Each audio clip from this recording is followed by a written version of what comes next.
কি রে শিশির, তুই এখানে চিন্তিত হয়ে এত চিপার মধ্যে বসে আছিস, হয়েছে কি? ওই একটা কথা চিন্তা করছি, কি চিন্তা বল বেটা, আমাকে বল বেটা। এখন একটা ব্যবসা করার প্ল্যান করছি। ব্যবসা? কিসের ব্যবসা করবি? ওই এখন তো গরম তো চলে আসছে, আমার হ্যাঁ। কিছুদিন হবে, তাই আমি ব্যবসা করবো। তুই আমের ব্যবসা করবি তুই আবার?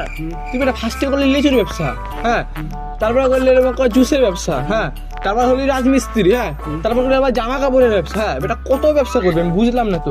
আচ্ছা বাইদা, আমি তোকে একটা বুদ্ধি দেবো, একটা ব্যবসা বুঝলি, যেটা ভালো, তোর মনে কর কোনো ইনভেস্টমেন্ট করতে হবে না, মনে কর টাকাও মনে কর একবারে লাগবে না। কোন ব্যবসা? কোন ব্যবসা? তুই বস থাকবি, বস থাকলে তোকে টাকা দিবে বুঝলি। এক কাজ কর, তোর বাসায় কি থাল আছে? হ্যাঁ আছে। তাহলে এক কাজ কর, তুই বাসায় যে একটা থাল নিবি, হ্যাঁ, থালটা ফুটা করবি, হ্যাঁ, তুই মনে কর রাস্তার পাশে বসে যাবি, তুই মনে কর বসে থেকে পঙ্গু হয়ে থাকবি, মানুষ থেকে এসে মনে কর 1 টাকা 2 টাকা দিবে। কোনো ইনভেস্টমেন্ট নাই, ইনভেস্টমেন্ট কোনো নাই ভাই। ভাই তুই আইডিয়া এখানে দিস না, আইডিয়া আমার একটা থাক।